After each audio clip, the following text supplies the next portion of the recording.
My name is Dorothea. I am 20 years old. I live in a quiet town called Middlemarch. I live with my sister Celia and my uncle. My uncle is kind and takes care of us. He wants us to marry good men. Celia is happy with small things. She likes pretty dresses and soft colors. But I am different. I want a big life. I want to do something good and useful. I want to help poor people and make their lives better. Sometimes people say I dream too much. They say I should think about clothes and parties, but I do not care about those things. I like to read and think. I want to learn about the world. I want to marry a man who is wise, a man who can teach me, a man who has a big mind and a kind heart. I think marriage should have a purpose, not just love. I want to be part of something good and important. One day I met a man named Mr. Kasabin. He was much older than me. His hair was gray and his face was serious. People said he was a very clever man. They said he was writing a great book about religion and history. When I talked to him, he spoke about ideas and books. I thought he was very wise. I thought he understood the truth about life. When he looked at me, I felt that he saw my heart. I thought he was the one. My sister Celia did not like him. She said he was too old. She said he did not smile. But I told her that love is not about fun or beauty. It is about respect and learning. I believed that I could help him. I could be his friend and his helper. I could share his great work. When Mr. Kasabin asked me to marry him, I said yes. I felt lucky. I thought my life was starting. I thought I would have a great purpose with him. The wedding was small. People in town whispered that I made a strange choice. Some said I wanted his money. Others said I did not understand what I was doing. But I did not listen. I loved him in my own way. I wanted to make him happy. After the wedding, we left for Rome. I had never been outside England before. I was full of hope. I thought we would visit old churches and talk about his book. I wanted to learn everything. But in Rome, things did not go as I dreamed. The city was full of noise, people, and old buildings. I wanted to share my thoughts with Mr. Kasabin, but he was always busy. He sat at his desk every day reading and writing. He did not talk much. When I asked him about his work, he gave short answers. I tried to help, but he said he did not need help. Sometimes he looked tired and annoyed. I did not understand why. I began to feel lonely. I walked through the streets of Rome, looking at the statues and churches. Everything was beautiful, but I felt empty inside. I wanted to talk to him about how I felt, but he was cold and distant. He only spoke about his book and his health. I tried to be patient. I told myself that he was a great man and that I should not disturb him. But sometimes I cried at night. I felt that he did not see me. One day, a young man came to visit us. His name was Will Ladislaw. He was Mr. Kasabin's cousin. He was kind and full of energy. He liked art and music and spoke with feeling. He made me laugh. He told me about the beauty of life and the power of hope. I felt light when he was near. But Mr. Kasabin did not like him. He said Will was lazy and foolish. I did not think so. Will made me see things differently. He made me feel alive again. Still, I wanted to be a good wife. I wanted to make my husband proud. I thought maybe he would love me more if I worked hard and stayed quiet. But nothing changed. He grew more silent. When I smiled, he did not smile back. When I tried to help him with his work, he looked away. I began to see that he was not kind, only proud. He cared more for his book than for me. One evening in Rome, I sat by the window and looked at the sunset. The sky was red and gold. I thought about my dreams before marriage. I had wanted to do good things. I had wanted to learn and share a great life with someone. But now I was a wife who sat alone in a quiet room while her husband worked in silence. My heart ached. I realized that wisdom without kindness is cold. Knowledge without love is nothing. When we returned to Middlemarch, I hoped things would be better. I thought home would make him gentle, but he was the same. He spoke little and looked tired all the time. I tried to make our house warm and peaceful, but he only cared for his books. People in the town started to say that our marriage was strange. They said I looked sad. I smiled at them and said everything was fine, but inside I knew the truth. He never understood my heart. At night, I would sit by the fire and think about my life. I was young and full of dreams, but I felt trapped in silence. I wanted to believe there was still a way to make this life meaningful. I told myself that maybe I could help poor families in the town. Maybe I could do good on my own. I still believed in kindness and purpose. But sometimes I looked at my husband and wondered if he would ever truly see me. Not as his wife, not as his helper, but as a woman who wanted to love and be loved. Before I continue rest of the story, please like, subscribe, share, and tell me where you are listening from. Your support means a lot to me. Now let's continue. After we came back from Rome, our house felt cold. It was large and quiet. Mr. Kasabin sat in his study all day. I often walked alone in the garden. I liked to look at the trees and the light in the morning. Sometimes I prayed and asked God to help me understand my life. I wanted to be thankful, but my heart was heavy. I wanted to be useful and kind, but I did not know how. My husband did not talk to me about his thoughts or his plans. When I asked if I could help him with his book, he said no. He said I could not understand his work. Those words hurt me deeply. I began to see the truth. I had married a man who wanted respect, not love. He wanted someone to listen, not someone to speak. I had thought I could share his world, but he kept the door closed. When we had dinner together, he spoke only about old books or people I did not know. He never asked me what I felt or what I wanted. He never tried to make me laugh or smile. He did not see that I was lonely. One day, my uncle came to visit us.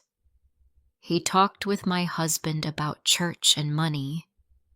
I stayed quiet. When my uncle left, He said softly, "My dear, you look tired." I smiled and said I was fine, but inside, I felt small. I had so many dreams, but now I felt trapped in a life I did not understand.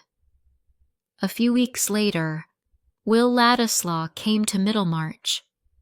He said he wanted to see my husband and talk about some family business.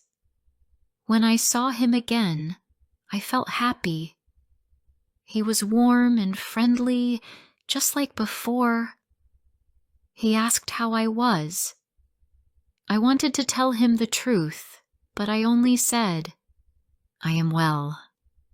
Still, he looked at me kindly, as if he could see my sadness. We walked together in the garden. He spoke about art, books, and people. His words were full of life. For the first time in months, I felt alive too. I listened to him and forgot my worries for a moment. But when my husband saw us talking, his face grew dark. That night, he was cold and distant. He said that Will was not a serious man and that I should not spend time with him. I did not want to make my husband angry, so I said nothing. After that, I saw Will only a few times, but I thought about our talks often. He made me remember my younger self, the girl who wanted to help others and live with meaning. I missed that girl. I wondered where she had gone. As the days passed, my husband's health grew worse. He looked pale and tired. He spent more time in bed. Sometimes he asked me to read to him, but most of the time he wanted to be alone. I tried to care for him, but he did not thank me. Once, when I tried to touch his hand, he pulled away. My heart broke a little more that day. People in town began to whisper. They said Mr. Casaubon was not well. Some said he would not live long. I did not want to believe it. Even though he was cold to me, he was still my husband. I wanted to help him. I wanted him to trust me. One morning, he called me into his room. His face looked tired, but his eyes were sharp. He said, "Dorothea, if I die, I want you to remember me kindly." I said, "Of course. I will always remember you." He gave a small nod and said, "There is something I wish you to promise. I want you to be careful after I am gone. You must not make a mistake that will bring shame to my name." His words confused me. I asked, "What do you mean?" He said nothing more, only that I would understand later. I left the room feeling afraid and sad. The next weeks were quiet. I prayed often. I tried to stay strong. Will came to the house once to say goodbye before leaving town. He said he wanted to travel and find work. I wished him well. When he looked into my eyes, I saw something. Kindness, maybe love. But we said nothing more. Soon after, my husband became very ill. The doctors said he should rest and not work. But he did not listen. He tried to write every day. One evening, he asked me to bring him his papers. I saw his hand shaking. I said, "Please rest. You need sleep." He looked at me and said, "You do not understand my work, Dorothea. It must be finished." His voice was weak, but still proud. I wanted to tell him that I only wanted him to be well, but he would not hear it. Late one night, I woke to a strange sound. I went to his study. He was sitting in his chair, his head bent forward. I touched his shoulder and called his name, but he did not answer. The candle burned low. I felt my heart stop. I called for help, but it was too late. He was gone. I sat beside him for a long time. My tears fell quietly. I thought about our marriage, our years together. I had wanted so much, but he had given me so little. I had tried to understand him, but he never understood me. Now it was over. After his funeral, I was alone in the big house. People said I was a rich widow now, but money meant nothing to me. I felt empty. My heart was tired. The lawyer came to see me about my husband's will. He spoke in a quiet voice and said, "There is one strange part of the will, Mrs. Casaubon. If you ever marry Will Ladislaw, you will lose all your money." For a moment, I could not speak.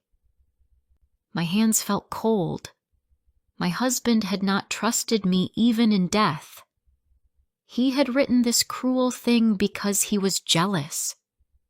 I felt pain deep in my heart. I had never done anything wrong, but he still wanted to control me. That night, I sat alone by the fire. I thought about my life, my choices, my dreams. I had married a man I thought was wise. I had wanted to do good things, but I had only learned pain. Yet, in that quiet moment, I also felt something new. I was free. For the first time in my life, I could choose what to do. I could live for myself and for others, not for someone who never saw me. I went to the window and looked at the stars. I felt small, but alive. I whispered, "He never understood my heart, but now I will learn to understand it myself." The days after my husband's death passed slowly. People came to visit and said kind words, but I felt far away from everything.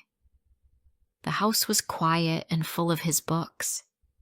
His voice was gone, but his shadow was everywhere. I walked through the rooms and thought about the years I had spent there. I was only 21, but I felt much older. My life had been full of silence and duty. Now, for the first time, I had no one to please. I did not know if I should feel free or lost. Some people in town said I was lucky. They said I had money and a good name. But I did not feel lucky. I felt sad and lonely. I wanted to use my life for something good. I began to visit poor families in the town. I listened to their problems and tried to help them. It gave me peace to do something kind. When I helped others, I forgot my pain for a while. One day, I heard that Will Ladislaw had come back to Middlemarch. My heart jumped when I heard his name. I told myself that it did not matter, but deep inside I knew it did. I had not seen him since the day my husband died. I wondered if he hated me because of what my husband wrote in his will. I knew Will must have heard about it. Everyone in town had. People loved to talk. A few days later, I saw him at my uncle's house. He looked the same, kind, full of life, his eyes bright and gentle. When he saw me, he smiled softly. I felt shy and did not know what to say. He asked how I was, and I said, "I am trying to live well." He looked at me for a long moment and said, "You always tried to live well, Mrs. Kassabin." His voice was quiet, but full of care. We talked for a little while. He told me he had found some work helping a local newspaper. He wanted to write about change and fairness. I liked that. It reminded me of my old dreams, to help people, to make life better. When he spoke, I felt hope again. He was not rich or powerful, but he cared about truth. He cared about people. That was more important to me than anything. After that day, we met often. Sometimes it was at my uncle's house, sometimes in the town. We talked about many things: books, people, kindness, and life. I did not think about love at first. I only felt calm and happy in his company. He made me laugh again. He made me believe that my heart could feel light after all that pain. But not everyone liked that we were friends. People in Middlemarch began to whisper again.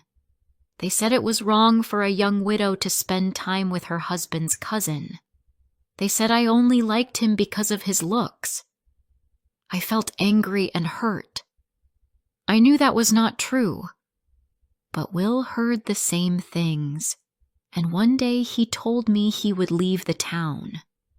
When he said that, I felt something break inside me. I asked him, "Why must you go?"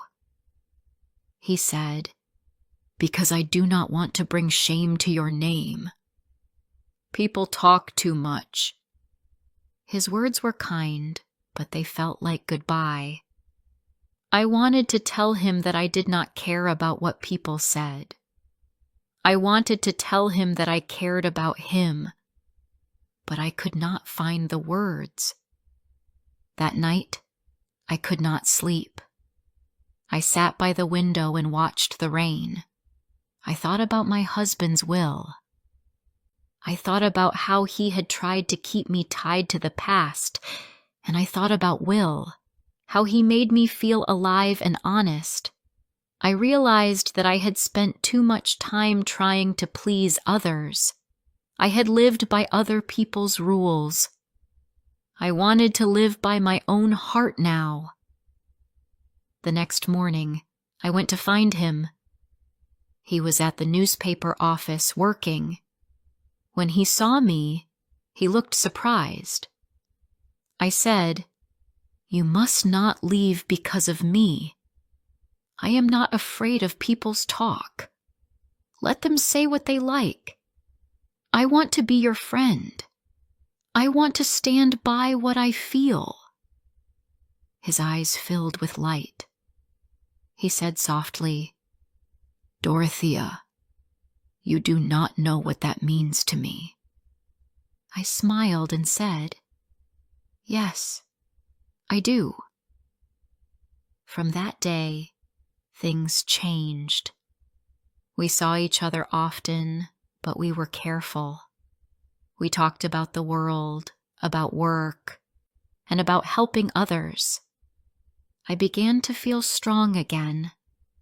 I knew now that life could be good, even after pain. Months passed, and one evening he came to visit me. It was quiet and warm. He said, "I am leaving for London. There is work there for me." I felt a sharp pain in my heart. I said, "Then this is goodbye?"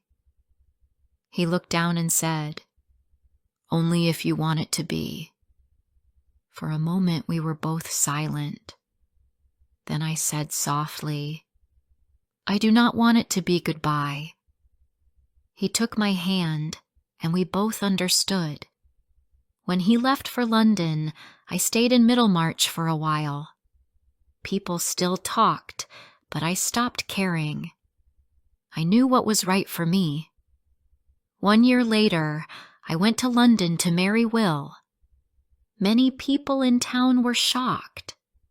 They said I had thrown away my money and my good name, but I did not care. I had learned that peace of heart is worth more than money or pride. In London, our life was simple. We lived in a small house with few things, but we were happy. We talked, we worked, we shared our dreams. I helped him with his writing. He encouraged me to help others. I felt free for the first time in my life. Sometimes I thought about my first husband. I did not hate him. I only felt sorry that he never understood love. He lived for his book, but I learned to live for people. I understood now that love is not about power or pride. It is about kindness, trust, and care. When I walked through the city and saw people smile, I felt thankful. Life had not been easy for me, but it had taught me what truly mattered. I had found the peace that I once looked for in books and prayers. I had found it in a simple, honest heart. My story was not one of wealth or fame. It was the story of learning to be free. He never understood my heart, but I did. And that made all the difference. Thank you for listening to this story. If you enjoyed this story, please like the video and subscribe to English Medium Stories. Stay with us for more classic stories in easy English.